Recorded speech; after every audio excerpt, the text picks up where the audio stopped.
મમતાનું એ સ્રોત છે, ઈશ્વર તણી ભેટ છે. મમતાનું એ સ્રોત છે. આશાવાન નારીઓ, આશાવાન નારીઓ, આશાવાન નારીઓ, આશાવાન નારીઓ. કેમ છો બહેનો? આશાવાન સ્ત્રીઓ કાર્યક્રમમાં આપ સર્વનું હાર્દિક સ્વાગત છે. અત્યારે મારા મનમાં એક પ્રશ્ન થાય છે.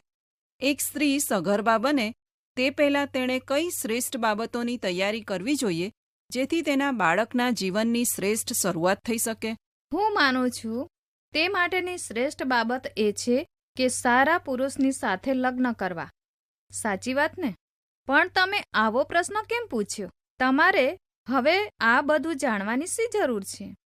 કારણ કે તમારો દીકરો તો હવે મોટો થઈ ગયો છે. હા, મારા દીકરાને માટે હું ઈશ્વરનો ખૂબ આભાર માનું છું.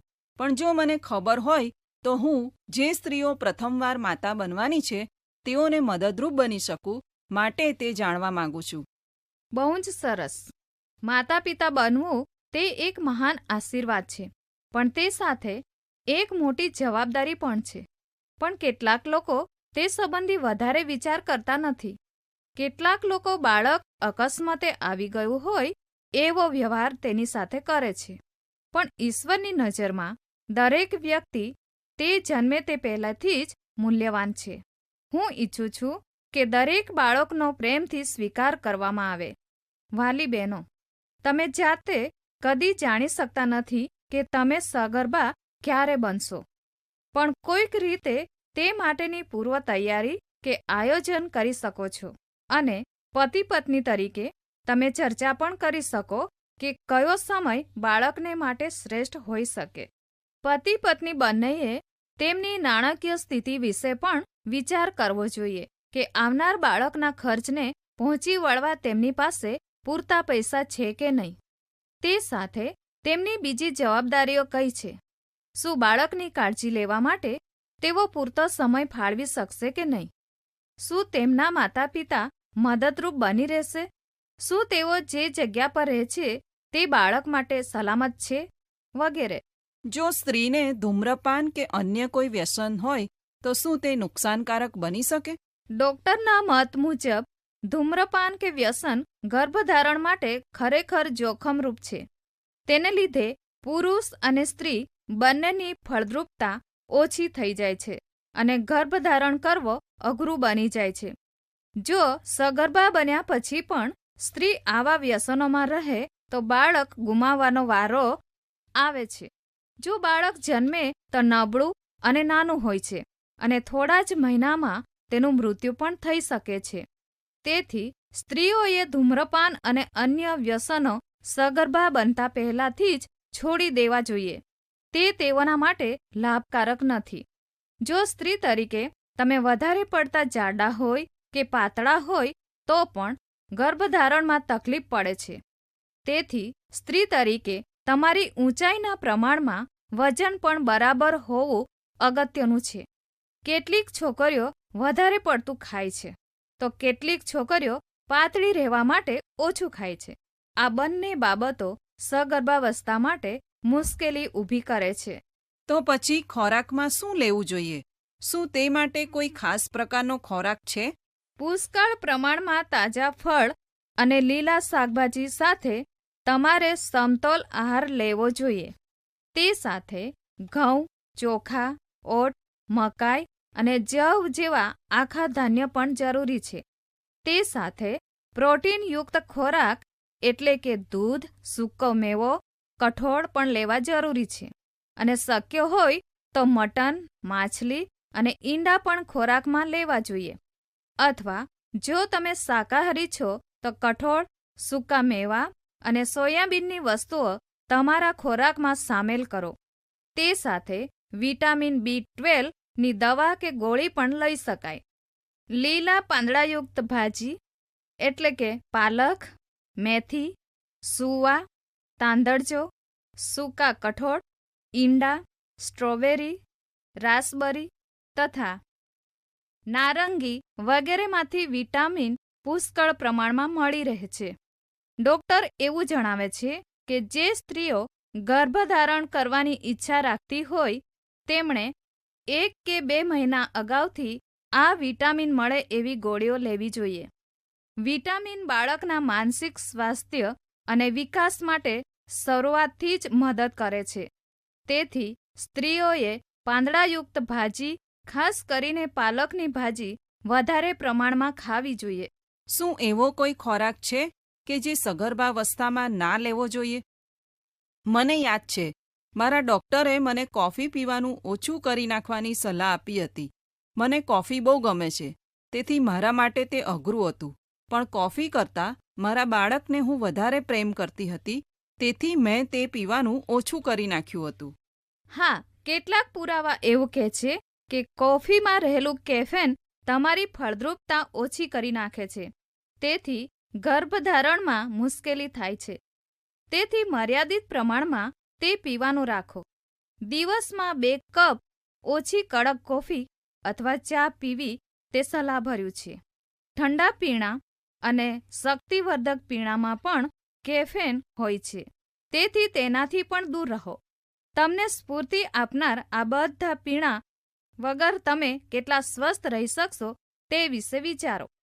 બીજા પણ કેટલાક ખાદ્ય પદાર્થો છે જે ખાવાથી ગર્ભાવસ્થા દરમિયાન સ્ત્રીઓને ચેપની અસર થઈ શકે છે અને આવો ચેપ ગર્ભધારણના શરૂઆતના મહિનામાં નુકસાનકારક બની શકે છે. શું તમે અમને કહેશો એવા કયા ખાદ્ય પદાર્થો છે જેને લીધે આવા ચેપની અસર થઈ શકે? આથેલા, સૂકવેલા કે સંગ્રહ કરેલા ખોરાક, નરમ ચીઝ અને કાચા તથા રાંધ્યા વગરના ખોરાક ખાવા હિતાવહ નથી. જો તમે મટન ખાવ છો તો કલેજી વધારે પડતી ખાવી નહીં, કારણ કે તેમાં પુષ્કળ પ્રમાણમાં વિટામિન એ હોય છે. જો તે વધારે પડતી ખાવામાં આવે તો બાળકને માટે પણ જોખમકારક છે. આ તો ઘણું બધું યાદ રાખવું પડે એમ છે. પણ જો તમે તાજા ફળ અને શાકભાજી તથા પ્રોટીનયુક્ત ખોરાક ખાશો અને વધારે પડતા ચા કોફી લેવાનું ટાળશો તો તે તમારે માટે હિતાવહ છે. હા, દરેક સ્ત્રીઓને માટે આ એક સારી સલાહ છે.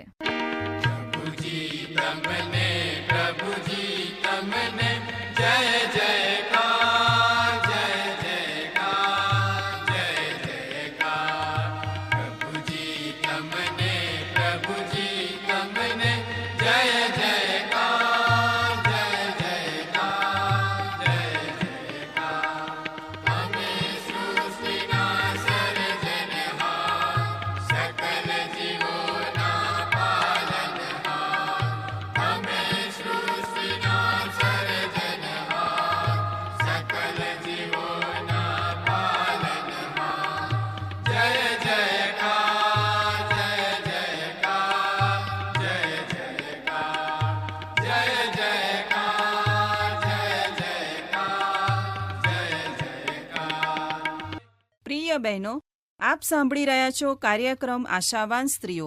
સગર્ભાવસ્થા દરમિયાન વિવિધ પ્રકારના તાજા ખોરાક લેવા કેટલા અગત્યના છે તે સંબંધી આપણે વાર્તાલાપ કરી રહ્યા છીએ. તે જ વિષયમાં આપણે થોડી વધારે માહિતી પ્રાપ્ત કરીએ. ગર્ભધારણ માટે કઈ બાબતો મદદરૂપ છે તે શું તમે અમને જણાવશો? સૌપ્રથમ બાબત, જેમ તમારી ઉંમર વધતી જાય તેમ ગર્ભધારણ કરવાની પ્રક્રિયા મુશ્કેલ બને છે. દર 5 પરિણીત સ્ત્રીઓમાંથી 4 સ્ત્રીઓ લગ્ન બાદ 1 વર્ષની અંદર સગર્ભા બને છે.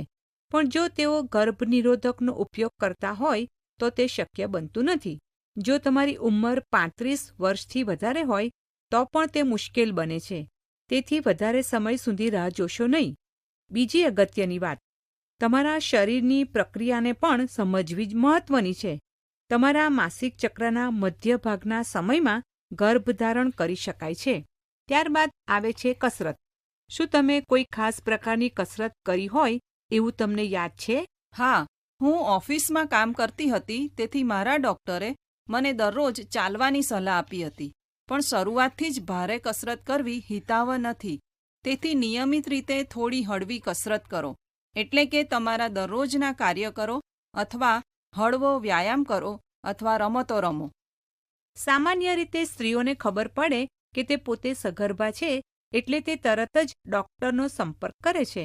પણ કેટલીક સ્ત્રીઓને ગર્ભધારણ કરતા પહેલા પણ ડૉક્ટરની સલાહની જરૂર પડે છે.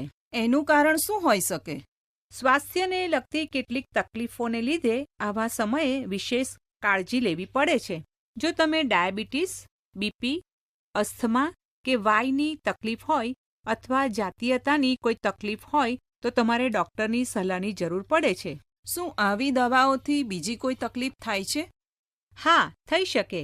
તે માટે તમારા ડૉક્ટરની સલાહ લેવી જરૂરી છે કે સગર્ભાવસ્થાના શરૂઆતના સમયે આવી દવા લેવી સલાહભર્યું છે કે નહીં. ડૉક્ટર બાળકની સલામતી માટે તમને યોગ્ય દવા બતાવશે. ગર્ભધારણના શરૂઆતના સમયમાં કુદરતી અથવા ઘરગથ્થુ ઉપચાર કે દવાઓ પણ સલામત નથી.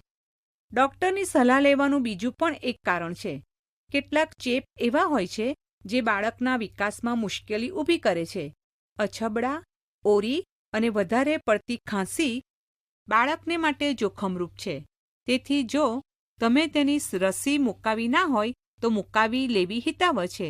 દરેક દીકરીઓએ લગ્ન કરતા પહેલા આવી રસી જો તેમણે ના લીધી હોય તો મુકાવી લેવી જરૂરી છે. એનો અર્થ એવો થયો કે તમારા સ્વાસ્થ્યની બરાબર કાળજી રાખો, જેથી તમારા બાળકને તમે શ્રેષ્ઠ જીવન આપી શકો. તમારા બાળકને તમે કદી જોખમમાં મૂકવાની ઈચ્છા રાખશો નહીં. તેથી જ તમારા શરીરને તમારા બાળકને માટે સલામત જગ્યા બનાવો. આ તો શરૂઆતથી જ બાળક પ્રત્યે તમારો પ્રેમ દર્શાવવાનો એક માર્ગ છે. તદ્દન સાચી વાત. તે સાથે તમારું ઘર અને તમારા કામનું સ્થળ પણ તમારા બાળકને માટે સલામત હોય તેનું ધ્યાન રાખો. કારણ કે જંતુનાશક દવાઓ, સફાઈ માટેના દ્રવ્યો અથવા રંગોની અસર જો તમારા શરીર પર પડે તો તે તમારા ગર્ભમાં રહેલા બાળકને પણ નુકસાન કરી શકે છે. જો તમારે આવા પદાર્થોનો ઉપયોગ કરવાની જરૂર પડે તો હાથના મોજા પહેરો અને શરીરને રક્ષણ મળે એવા કપડાં પણ પહેરો. મોં ઉપર માસ્ક પહેરો અથવા નાક અને મોંને રૂમાલથી ઢાંકી દો, જેથી તમારા શ્વાસમાં કંઈ જાય નહીં. બીજી એક બાબત, પાલતુ પ્રાણીઓમાં પણ ચેપી તત્વો હોય છે જે સગર્ભાવસ્થામાં જોખમરૂપ છે. તેથી તેનાથી પણ દૂર રહો. મને લાગે છે કે દરેક સ્ત્રીઓને માટે સગર્ભાવસ્થાને લગતું આ શિક્ષણ બહુ ઉપયોગી બની રહેશે. તમારી દરેક પરિસ્થિતિ સંબંધી તમારા ડૉક્ટરને જાણ કરતા રહો. જો તમે વીમો લઈ શકો એમ છો તો બાળકના જન્મ પહેલાં સ્વાસ્થ્યને લગતો વીમો પણ લઈ શકો છો. પ્રિય બહેનો, કાર્યક્રમની શરૂઆતમાં આપણે સાંભળ્યું કે બાળકના જીવનની શ્રેષ્ઠ શરૂઆત માટે એક સારા પુરુષ સાથે લગ્ન કરવા અગત્યનું છે.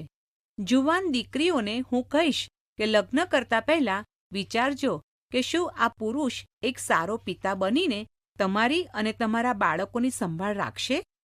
બાળકના જન્મ પહેલા તમે તમારા લગ્ન જીવનને બરાબર જાળવજો, જેથી જ્યારે તમે માતા પિતા બનો ત્યારે તમારું કુટુંબ મજબૂત અને પ્રેમાળ બને. અને ઈશ્વરને પ્રાર્થના કરો કે જ્યારે તમે લગ્ન કરો અને બાળક પ્રાપ્ત કરવા નિર્ણય કરો અને તૈયારી કરો ત્યારે ઈશ્વર તમને દોરવણી આપે.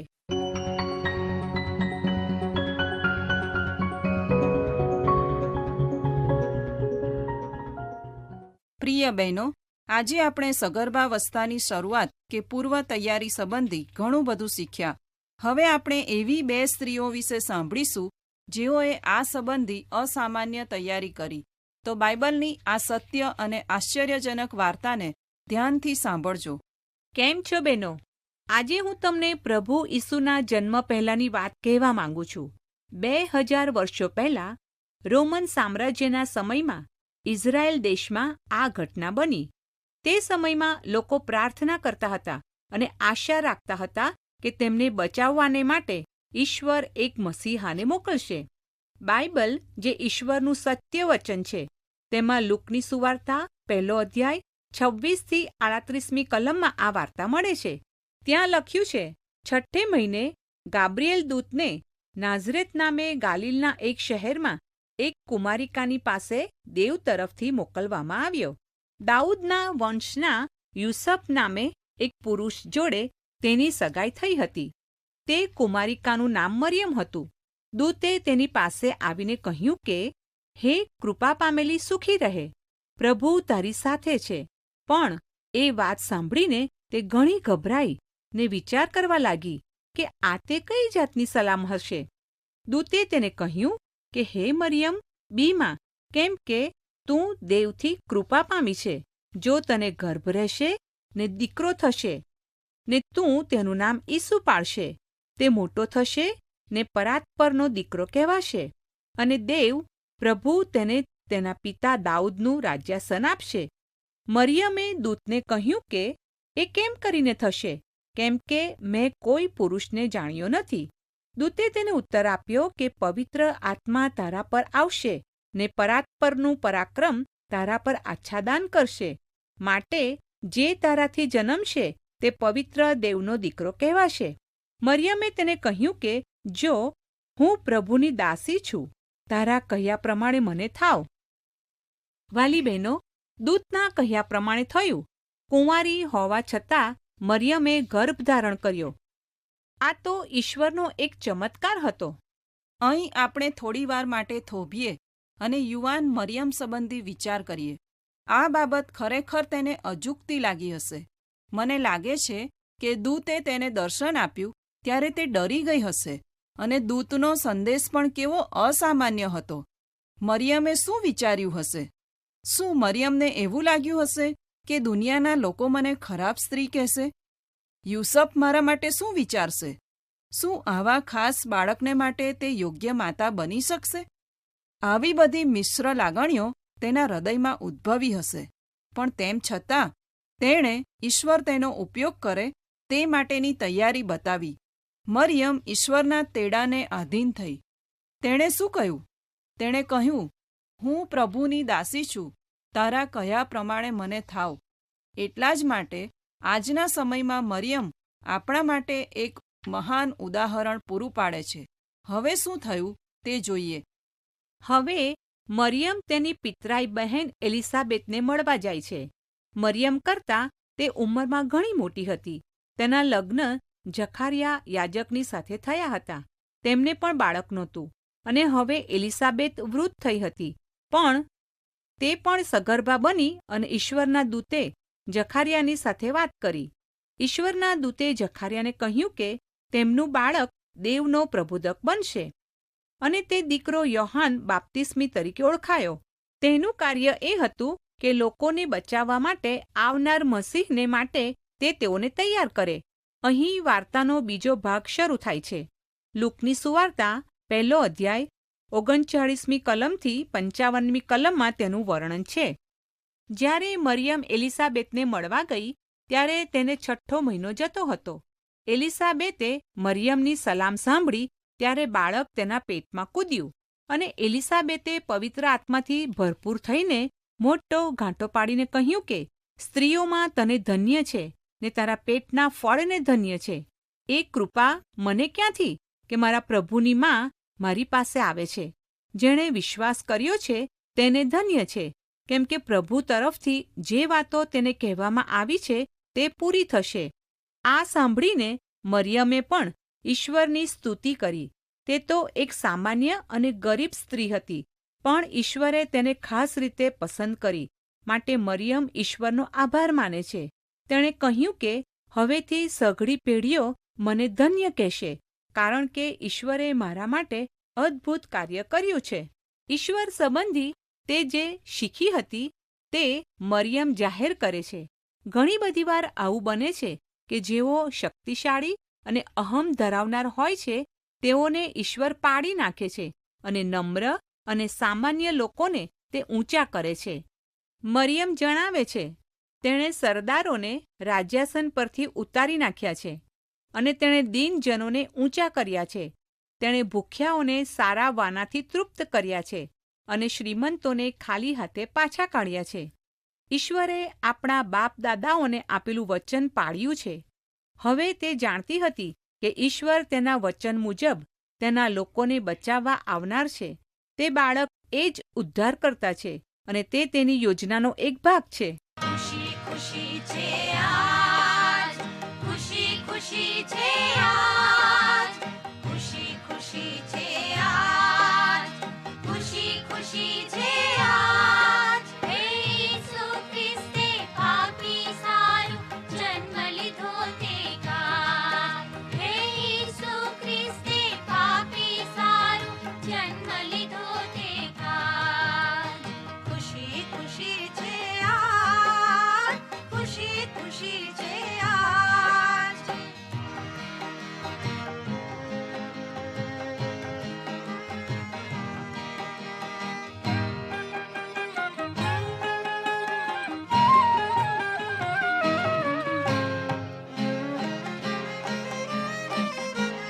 દૂતોની સેના ત્યાં પ્રગટી.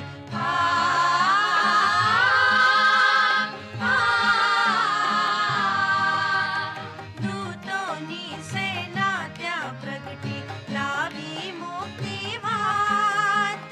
ગગને ઉચ્ચ સ્વરે બૂમ પાડી, કીધો મોટો નાદ. ખુશી ખુશી છે આજ, ખુશી ખુશી છે આજ. હે ઈસુ ખ્રિસ્તે પાપી સારું જન્મ લીધો તે કાળ. ખુશી ખુશી છે આજ, ખુશી ખુશી છે આજ. વાલી બહેનો, શું આજની વાર્તા તમને યાદ રહી?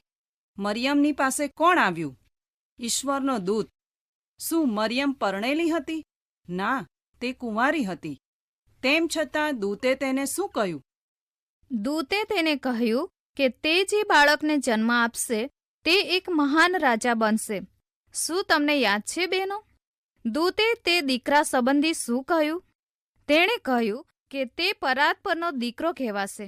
શા માટે?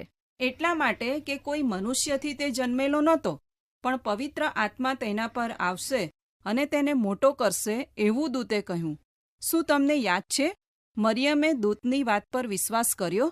હા, તેણે તરત જ કહ્યું કે હું પ્રભુની દાસી છું, તારા કયા પ્રમાણે થાવ. એલિસાબેતના બાળક માટે દૂતે તેના પતિને શું કહ્યું તે તમને યાદ છે?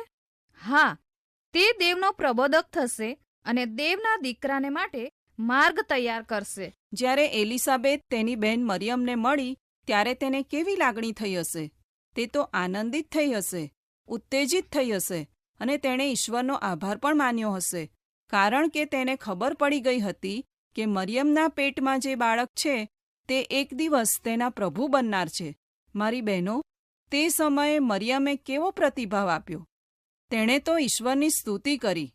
તે ફક્ત આધીન થઈ એટલું જ નહીં, આ ખાસ પ્રકારના કાર્ય માટે અને ઈશ્વરના વચન મુજબ આ ખાસ બાળકને જન્મ આપવા માટે તે આનંદથી ભરપૂર બની ગઈ.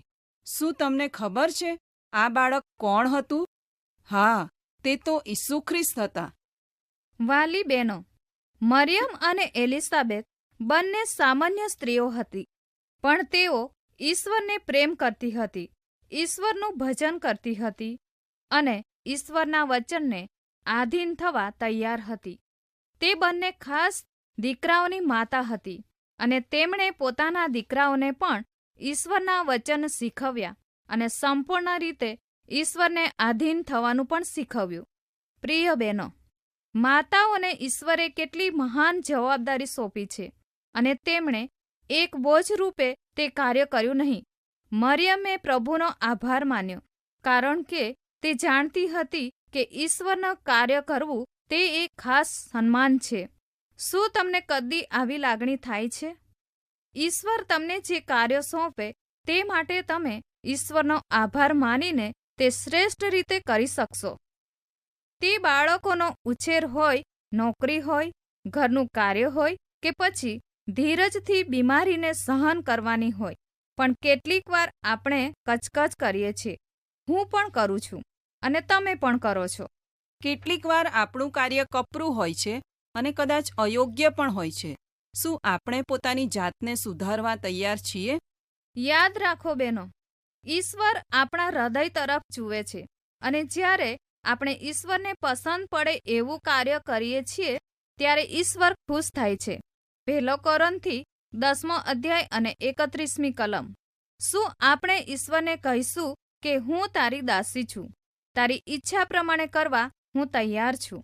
ઈશ્વરને વચન આપતા આપણે બધા સાથે મળીને આ શબ્દો બોલીએ. તમે પણ જોડાશો. હું તારી દાસી છું, તારી ઈચ્છા પ્રમાણે કરવા હું તૈયાર છું. આવો આપણે પ્રાર્થના કરીએ અને ઈશ્વરની સહાય માંગીએ. હે ઈશ્વર પિતા, તમારા પુત્ર પ્રભુ ઈસુ માટે આભાર. મરિયમ અને એલિસાબેત જે અમારા માટે અદ્ભુત નમૂનો પૂરો પાડે છે, કારણ કે તે બંને તમને આધીન થઈ અને તમારી સેવા કરી. અમને પણ દરેક બાબતમાં તમને પ્રસન્ન કરવા સહાય કરો. તમારા પુત્ર ઈસુના નામમાં માગું છું. આમેન. પ્રિય બહેનો, નાતાલના આ પર્વમાં મરિયમ અને એલિસાબેતના જીવન સંબંધી વિચાર કરજો.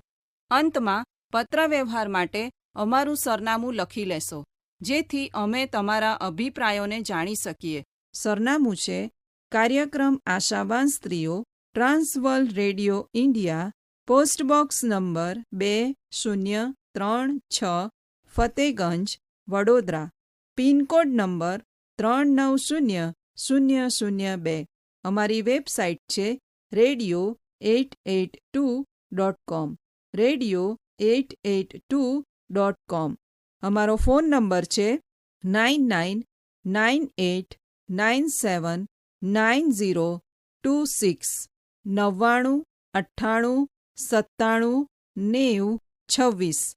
આ નંબર ઉપર આપ અમને મિસ કોલ અથવા SMS પણ કરી શકો છો. યાદ રાખો, કોરોનાથી બચવા માટે માસ્ક પહેરો, સાબુથી હાથ વારંવાર ધોતા રહો અને સામાજિક અંતર જાળવી રાખો. ઈશ્વર આપને આશીષ આપે. ધન્યવાદ.